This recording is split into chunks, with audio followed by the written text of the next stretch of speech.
तो आप सभी को नमस्ते प्रणाम। मैं आपका अपना ठाकुर प्रखर सिंह और रात के 10 बज चुके हैं और कहानी का जो सिलसिला है बदस्तूर जारी है। पिछले कई दिनों से लगातार सोशल मीडिया खासकर इंस्टाग्राम पे एक रील, एक लड़की की तस्वीर, उसके साथ कुछ दुख भरे गाने, ये तमाम चीज़ें वायरल हो रही। क्या हुआ है क्या नहीं हुआ इसके बारे में कोई डिटेल नहीं। हालांकि लोग जब कमेंट करके पूछते हैं तो अलग अलग लोग उस कमेंट में रिप्लाई देते हैं कि इस लड़की के साथ गलत काम हुआ है। फिर लोग पूछते हैं कि कहाँ का मामला है, तो पता चलता है कि ये मामला पाकिस्तान का है। पाकिस्तान में एक कॉलेज है, पंजाब ग्रुप ऑफ कॉलेज यानी पीजीसी। इसी के एक ब्रांच जो कि लाहौर में है, ये उसी लाहौर की घटना है। साथ ही तमाम और डिमांड हो रहे हैं कि इस लड़की के साथ गलत काम हुआ लेकिन इंसाफ नहीं हो रहा, मामले को दबाया जा रहा। सेम वही चीज़ जो हमारे यहाँ कोलकाता में हुआ था। अब इसके बाद मैंने जब जांच पड़ताल की, थोड़े बहुत चीज़ें को पढ़ा, पता किया, तो जो कहानी निकल के सामने आई कि एक लड़की के साथ क्या कुछ हुआ था उस कॉलेज में, और पूरा पाकिस्तान 2 दिन के लिए बंद क्यों रहा, और साथ ही पाकिस्तान में 600-700 लोगों को गिरफ्तार किया गया, सैकड़ों मोबाइल फ़ोन तोड़े गए, यानी मास लेवल पे मामले को दबाने की कोशिश क्या हुई। पूरी कहानी अब पहले उन लोगों की जुबानी आपके सामने हाजिर है। दरअसल बात साल 1983 से ही कायदे से शुरू होती है और इस बेस को आपको जानना जरूरी है। साल 1983 में एक शब्द जिनका नाम मियां रामन, इन्होंने सोचा कि कॉलेज बनाया जाए। इसके बाद उन्होंने साल 1983 में कॉलेज खोला जिसका नाम इन्होंने पंजाब कॉलेज रखा। पंजाब कॉलेज को रखा, उसमें लोगों ने दाखिला लिया, एडमिशन लिया। उसके बाद धीरे धीरे कॉलेज का वजूद बढ़ा। इस टाइम अगर इस कॉलेज की बात करें तो लगभग 417 इस कॉलेज के कैंपस हैं, साथ ही 118 शहरों में, यानी पाकिस्तान के 118 शहरों में 417 जगहों पे ये कॉलेज अलग अलग ब्रांचेस में खुला हुआ है, यानी अपने आप में एक भरी पूरी यूनिवर्सिटी है। कहने को ये प्राइवेट कॉलेज है, ऑटोनोमस बॉडी है, गवर्नमेंट से एफिलेटेड है, तमाम चीज़ें ठीक ठाक चल रही हैं। पाकिस्तान के लड़के लड़कियाँ यहाँ पे आते हैं बड़ी उम्मीदों के साथ एडमिशन लेने। फ़ीस भी ये बड़ी मनमानी के साथ वसूलते हैं, लेकिन बस वही है कि एक ही ऐसा कॉलेज है जो बढ़िया से रूल कर रहा, तो ये अच्छी खासी फीस लेता है, उसके बाद भी ठीक ठाक रेपुटेड कॉलेज है। और इसी कॉलेज में पिछली साल एक लड़की एडमिशन लेती है, अब नाम उसका नहीं बता सकता। फर्स्ट ईयर की छात्रा, बेहद चुलबुली, नटखट स्वभाव की, सबसे हंसी मजाक करना, बातचीत करना, फ्रैंक नेचर, रील वील भी बनाती थी, टिकटॉक पे उसके ठीक ठाक फॉलोअर भी थे। इसी दौरान अक्टूबर महीने की बात है, 18 तारीख, जब रोज़ की तरह उस दिन भी छुट्टी होती है। अच्छा, इतना बड़ा कॉलेज था, लड़कियां दूर से आती हैं, लड़के भी दूर से आते हैं, और सबके पास सुविधाएं नहीं है कि सब बाइक अफोर्ड कर सके। अच्छा, पाकिस्तान में चीज़ें भी बड़ी महंगी हैं, बाइक भी 3 लाख 4 लाख से मिनिमम रेंज शुरुआत होती है, 75 सीसी। कार की तो बात ही हटा दीजिए, 20 लाख 30 लाख 40 लाख। यहाँ की जो 3-4 लाख की गाड़ियाँ हैं, 5 लाख की गाड़ियाँ, वहाँ पे उसकी भी कीमत 30 लाख 40 लाख है। तो कार वार भी सब अफोर्ड नहीं कर सकते। जो करते हैं वो फिर घर में एक ही गाड़ी होती है। हमारे हिंदुस्तान में ये चीज़ बड़ी अच्छी है कि हर बंदे के पास लगभग अब गाड़ी है, ऑन एन एवरेज अगर बात करें। तो फिर इन लोगों के आने जाने में अब बस की व्यवस्था कराई थी कॉलेज ने। तो 18 तारीख की बात है, तमाम लोग, तमाम लड़के लड़कियां जब छुट्टी होती है निकल जाते हैं। इसी दौरान जो गार्ड था इस लड़की से कहता है कि तुमसे फ़ीस के बारे में कुछ डिस्कशन करना है और तुम बेसमेंट में आ जाओ, क्योंकि बेसमेंट में ही तमाम गाड़ियाँ खड़ी होती हैं। ये लड़की फ्रैंक नेचर की, इसे लगा कि क्या ही होगा, अपना कॉलेज है, अपने गार्ड भैया हैं, अपने ड्राइवर हैं, चली जाती है। जाने के बाद जैसे ही पहुँचती है, गार्ड वहाँ पहले से मौजूद था। इसके बाद ये दोनों लोग मिलके उस लड़की के साथ रेप करने लगते हैं। अब कॉलेज का माहौल, सैकड़ों हज़ारों लड़के लड़कियां, बेसमेंट में रेप हो रहा, लड़की चीखती है, चिल्लाती है, कुछ बच्चे चीख पुकार सुनते हैं, लेकिन टीचर उनको कहते हैं कि अपने अपने क्लासेस में जाओ। इसके बाद एक टीचर भी जाता है। जाने के बाद वो तमाम चीज़ें चलती हैं। ऐसा नहीं था कि ये चीज़ें 15 मिनट, आधे घंटे, 1 घंटे, कई घंटों तक चलती हैं। धीरे धीरे चीख पुकार की बातें पूरे कॉलेज में फैलती है। इधर चूंकि एक लड़की बामुश्किल 17-18 साल जिसकी उम्र, उसके साथ इस तरह से कुकर्म हो रहा, उसकी भी फिजिकल हालत बहुत ख़राब हो जाती है, सांस टूटने लगती है। अब इधर ये लोग जब ये चीज़ें देखते हैं कि लड़की की तो सांस टूटने लगी, डर जाते हैं कि कहीं कत्ल का इल्ज़ाम न लग जाए। इसके बाद फ़ौरन एम्बुलेंस को फ़ोन किया जाता है, आते हैं वो लोग इसको हॉस्पिटलाइज करने। लेकिन लड़की की हालत इतनी ख़राब थी कि ना ही उठ सकती थी, ना ही कुछ कर सकती थी। आलम यह हुआ कि स्ट्रेचर पे उसको ले जाया गया। अब कॉलेज में हज़ारों सैकड़ों छात्र छात्राएं मौजूद थीं, खासकर गर्ल्स कॉलेज था ये, तो सारी लड़कियां मौजूद थीं। इन्होंने अपने अपने फ़ोन को निकालना शुरू किया, फ़ोन निकाला, वीडियो बनाए। इसी बीच प्रिंसिपल को पता चल गया कि ऐसा कुछ हुआ है। प्रिंसिपल भाग के आता है, मेन गेट ब्लॉक करवाता है। इसके बाद तमाम लड़कियों को बंद करता है कमरे में, सबके फ़ोन छीनता है, सबसे सबके लॉक पूछता है। जो लड़की लॉक बता देती अपनी गैलरी को खोल देती, उसके गैलरी को बढ़िया से चेक करवाते प्रिंसिपल साहब, तमाम टीचर चेक करते। जिसके फ़ोन में कुछ मिलता है या फिर नहीं मिलता, डिलीट किया जाता। और जो लड़की ज़्यादा आनाकानी करते, जिसने बहुत फ़ोटोज़ बना लिए थे, डिलीट करने का मौका नहीं था, मल्टीपल प्रोटेक्शन लगे थे, पासवर्ड था, उस लड़की का फ़ोन या तो जब्त कर लिया गया या तो तोड़ दिया गया। इधर ये लड़की हॉस्पिटल गई। इसके बाद अब किसी के पास कोई जानकारी नहीं है। लगातार लड़कियों को धमकाया गया, बताया गया कि इस घटना के बारे में अगर कहीं भी तुमने मुंह खोला तो अच्छा नहीं होगा, परिणाम बहुत बुरा होगा। डरा धमका के जैसे तैसे करके इस लड़की के साथ जो कुछ हुआ उस मामले को दबाने की कोशिश की गई। घंटे भर बाद जब तमाम सबूत मिटा दिए गए, उसके बाद इन लड़कियों को छोड़ा गया। लड़कियां अपने अपने घर जाती हैं, कोई अपने दोस्त से बताती है, कोई अपने वालिद वालिदान से बताती है, कोई अपनी फैमिली से बताती है, कोई बॉयफ्रेंड से बताती है। ऐसा ऐसा करके आधे एक घंटे 2 घंटे में इस घटना की गूंज उस पूरे शहर में हो गई। अब पूरे शहर में गूंज हो गई। इधर फिर धीरे धीरे लोगों ने सुनना शुरू किया कि एक लड़की के साथ ऐसा कुछ हुआ है। इधर कोलकाता वाला केस कहीं ना कहीं उन लोगों के जहन में था। अगले दिन ये लोग कॉलेज पहुंच जाते हैं कि आखिर उस लड़की के साथ हुआ क्या था। अब ये बात जैसे ही प्रिंसिपल को पता चलती है, प्रिंसिपल फौरन पुलिस को फ़ोन करता है। पुलिस आती है।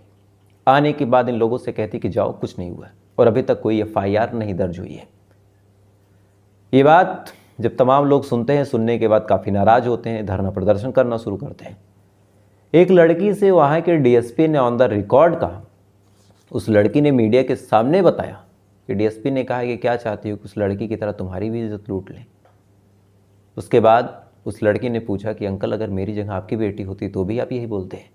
तब उस DSP ने कहा कि मेरी बेटी तुम जैसी घटिया और छोटी नहीं है कि हर जगह सड़क पर प्रोटेस्ट करती फिरे। ये तमाम चीज़ें, स्टेटमेंट ये लोग देते रहे। धीरे धीरे इस घटना की गूंज पूरे शहर में, शहर से पूरे देश में, देश के बाद पूरी दुनिया में फैली। अगले दिन हजारों की संख्या में छात्र इकट्ठे हुए, अलग अलग कॉलेजों से आए। उस पूरे कॉलेज को तोड़ दिया। पुलिस वालों ने लाठीचार्ज किया, आंसू गैस के गोले छोड़े। एक आदमी की मौत हो गई और धरना प्रदर्शन चलता रहा। पुलिस वालों ने 600 से ज़्यादा लोगों को गिरफ्तार कर लिया। ये तो एक पहलू हो गया। लेकिन अब दूसरा पहलू ये है कि आखिर उन लोगों के खिलाफ कार्रवाई हुई क्या और इस घटना में सच्चाई है या नहीं। तो आपको 3-4 चीज़ें बताता हूँ। पुलिस ने सीधा सीधा हाथ खड़ा कर लिया और कहा कि हमारे पास कोई FIR नहीं हुई है, तो हम किसी को गिरफ्तार नहीं कर सकते। दूसरी बात, कॉलेज वालों ने कह दिया कि अगर किसी लड़की के साथ कुछ हुआ है तो आखिर वो लड़की है कहाँ। अब तीसरी बात इसमें क्या हुई, इधर स्टूडेंट ने कहना शुरू कर दिया कि अगर कुछ नहीं हुआ है तो आप CCTV फोटोज दिखा दीजिए। पता चला कि CCTV फोटोज के साथ छेड़छाड़ हुई है। इधर स्टूडेंट ने फिर कहना शुरू कर दिया कि लड़की कहाँ हो सकता है आपने उसको गायब कर दिया हो, आप खुद उस लड़की को खोज के लाइए और कहिए कि उसके साथ कुछ नहीं हुआ है। अब इस पे कॉलेज प्रशासन शांत है। दूसरी बड़ी बात, जो गार्ड इस सब चीज़ों में इन्वॉल्व था, जिसका नाम निकल के सामने आ रहा है, वो गार्ड फरार हो गया। बाद में पुलिस ने कहा कि हमने उसको गिरफ्तार किया है, हालांकि इस बात का कोई ऑफिशियल प्रूफ नहीं है। कॉलेज प्रशासन का कहना है कि हमारे यहाँ ना ही वो लड़की कभी पढ़ती थी और ना ही उसके साथ कुछ ऐसा हुआ है। अब ये तमाम चीज़ें जब होने लगी तो फिर बच्चों ने ऑनलाइन कैंपेनिंग शुरू कर दी। कोई इंस्टाग्राम के माध्यम से उस लड़की का नाम लिख के बाकायदा कि इंसाफ चाहिए, इंसाफ चाहिए। ये तमाम चीज़ें लोग कर ही रहे थे। तभी एक और चीज़ आप सुनिए, कॉलेज प्रशासन उन बच्चों के घर पे फ़ोन करके धमकी देने लगा, चूँकि बड़ा कॉलेज है, रेपुटेड कॉलेज है और एग्ज़ाम आने वाले, हर इधर हम लोगों की साइड ही होता है, इंडिया, पाकिस्तान, बांग्लादेश, नेपाल कि हम लोग जुलाई से शुरू करते हैं, दिसंबर में एग्ज़ाम होता है, फिर उधर जून में एग्ज़ाम होता है, तो सेमेस्टर का एग्ज़ाम आने वाला है। कॉलेज प्रशासन ने हर माँ बाप को फ़ोन किया और फ़ोन करने के बाद एक ही लाइन में बात बोली कि अगर आपका बच्चा पास होना चाहता है या फिर चाहता है कि हम उसको सस्पेंड ना करें, तो फिर उससे बोलिए कि वो किसी भी तरह की कैंपेनिंग में शामिल ना हो। यानी कॉलेज प्रशासन ने पूरी तरह इस मामले को दबाने की कोशिश की। आमतौर पे माँ बाप अगर बच्चों को भेजते हैं, फेक भी न्यूज़ थी तो उनको क्लियरिफिकेशन देना था, उनको बताना था उस लड़की को, चूँकि उसके बैचमेट कह रहे, हाँ एक लड़की थी, उसका नाम भी ले रहे हैं। अब नाम मैं नहीं ले सकता, किसी मासूम के साथ क्यों ही ऐसा करूं मैं। कह रहे हैं ये लड़की थी और कॉलेज कह रहा है कि ऐसी कोई लड़की थी नहीं। कई लड़कियां निकल के सामने, उन्होंने कहा कि हाँ वो मेरी बैचमेट थी। कई लड़कियां कह रही कि हाँ वो तो मेरी सीट पे बैठती थी। आज न उस लड़की का कुछ अता पता है, ना ही उसके माँ बाप का कुछ अता पता है। अच्छा, ऐसे भी सोशल मीडिया का एक और आप घिनौना चेहरा देख लीजिए। अब ये तमाम चीज़ें चल ही रही थी, इसी दौरान कुछ रील्स वायरल हुई। चूँकि ये लड़की भी रील बनाती थी तो एक और रील वायरल होने लगी जिसमें लड़की बाकायदा डांस कर रही है, खुश है, ब्लैक बोर्ड पे कुछ लिख रही है। उसके बाद लोग दुख भरे गाने, जैसे डॉक्टर जो कोलकाता वाला केस हुआ था, उस केस में भी लोग दुख भरी रीलें बना रहे थे, असली तस्वीर लगा लगा के। नहीं करना चाहिए। सेम यहाँ भी उस लड़की का नाम उस रील के ऊपर लिख लिख के किया गया कि इस लड़की के साथ गलत हुआ, इंसाफ चाहिए, वी वांट जस्टिस। हजारों रील मैंने पिछले 24 घंटे में खुद देखी, हजारों रील मैंने खुद चेक की, सब में वही चीज़ है, लड़की के डांस का वीडियो, तमाम और तस्वीरें। लेकिन अब थोड़े से मैंने भी जांच पड़ताल की, उन रील्स का जब एग्जिट डेटा निकाला और रिवर्स साइकिल करके पता किया कि आखिर ये रील है किसकी, क्योंकि मेरे दिमाग में था कि एक बार उस लड़की की एक्चुअल अकाउंट तक पहुंचूं, फिर देखूं कि भाई क्या हुआ है क्या नहीं। तो जब एग्जिट डेटा चेक किया तो पता चला कि ये रील वाली लड़की तो वो लड़की है ही नहीं, ये तहरीन शेख करके एक लड़की है और इसका एक यूट्यूब चैनल भी है, शेख सिस्टर करके। आप अगर सर्च करेंगे तो देखेंगे, शेख सिस्टर करके एक लड़की है, दो बहनें हैं, एक शायद खुशनुमा या कुछ करके है और दूसरा तहरीम, ये दोनों बहनें ब्लॉगिंग करती हैं। उसके टिकटॉक के वीडियो को डाउनलोड करके पाकिस्तान के लोग ऐसा प्रिटेंड कर रहे हैं कि यही लड़की है जिसके साथ रेप हुआ। तो आधी पब्लिक तो यहाँ मिसलीड हो गई। साथ ही जो आधी पब्लिक है उससे एक सवाल पूछा जा रहा है कि क्या आपके पास कोई एविडेंस है कि रेप हुआ है। तमाम पब्लिक कह रही कि हमारे पास कोई एविडेंस नहीं। अब जो लोग कह रहे हैं कि मेरे पास एविडेंस है कि रेप हुआ है, कई लड़कियां भी निकल के सामने, उन्होंने कहा कि भाई हमारे सामने वो लड़की चीख रही थी, उसको स्ट्रेचर पे लेके जाया गया। अब वहाँ की पाकिस्तान की मीडिया और पब्लिक की बात आप हटा दीजिए, पुलिस और कानून की दोगलापंथी आप देखिए कि उससे पूछा जा रहा है कि तुमने देखा, तुम्हारे पास कोई सबूत है। यानी अगर आप किसी लड़की के साथ रेप होता देख रहे हैं तो आप या तो आपके पास कोई वीडियो हो, तब तो पाकिस्तान में वैलिड है। अगर वीडियो नहीं है तो आपके पास पाकिस्तान में रेप होने की कोई सबूत नहीं है। यानी पुलिस खुद पूछ रही है कि आपने देखा, इस बात का कोई सबूत है। डीएसपी का ये स्टेटमेंट है। अच्छा, अगर नहीं भी हुआ, क्लियर कर दे वो सीन ऑफ क्राइम, कॉलेज प्रशासन दिखा दे।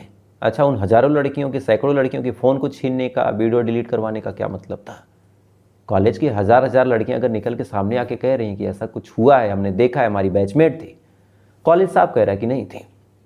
अच्छा, नहीं थी तो आखिर उस लड़की के माँ बाप कहाँ हैं? जिस लड़की का जिक्र किया जा रहा, उस लड़की के माँ बाप कहाँ हैं, ये भी कोई अता पता नहीं। साथ ही लड़की खुद आके कह दे कि नहीं हमारे साथ कुछ नहीं हुआ, लेकिन जो बड़ी खबर निकल के सामने आ रही उसके हिसाब से लड़की के साथ रेप किया गया। हालत उसकी इतनी ख़राब हो गई थी कि लड़की की डेथ हो गई और परिवार वालों को डरा धमका के जैसे तैसे करके, चूँकि सरकार मिली है, पुलिस मिली है, चूँकि डीएसपी का जो स्टेटमेंट था इससे क्लियर हो गया कि मोटा पैसा मिला है, और जो कॉलेज प्रशासन है इन्होंने प्रेशर बना के उस लड़की का अंतिम संस्कार करवा दिया। ये खबर है। फिलहाल लड़कों ने पाकिस्तान के बड़ा अच्छा काम किया है, पूरे कॉलेज को बढ़िया से तोड़ा है। और तोड़ने के पीछे वजह थी, जब वो शांति से प्रोटेस्ट कर रहे थे तब उनके ऊपर आंसू गैस के गोले छोड़े गए, लाठीचार्ज किया गया, एक की मौत हो गई। इतनी बुरी तरीके से पीटा गया कि कईयों के हाथ टूट गए, कईयों के पैर टूट गए, कईयों की कमर में चोट लगी, कईयों का सर फटा। ये कोई आतंकवादी नहीं थी, ये कोई दुश्मन नहीं थी, ये बस धरना दे रही थी कि लड़की के साथ इंसाफ हो। यानी अब सोच के देखिए कि पश्चिम बंगाल में डॉक्टर जो धरने पे बैठे थे, अच्छा हुआ भी था उनके ऊपर अटैक, सेम चीज़ें वहाँ। तो एक बड़ी अफसोसनाक खबर है, पूरे पाकिस्तान को इस समय हिला के रख दी है ये खबर। जांच पड़ताल हो रही है लेकिन न सबूत न सुराग, होना भी कुछ नहीं है, क्योंकि जहाँ का राजा ही भ्रष्ट हो वहाँ की पुलिस क्या करेगी। तो फिलहाल ये थी पूरी कहानी पाकिस्तान के उस पीजीसी कॉलेज की। मुझे लगा आपको वीडियो के माध्यम से बताना चाहिए। तो आपसे कल फिर मुलाकात हुई किसी दूसरी कहानी के साथ। तब तक अच्छे रहिए, खुश रहिए, अपना ख्याल रखिए, अपने देश का ख्याल रखिए। जय हिंद, वंदे मातरम।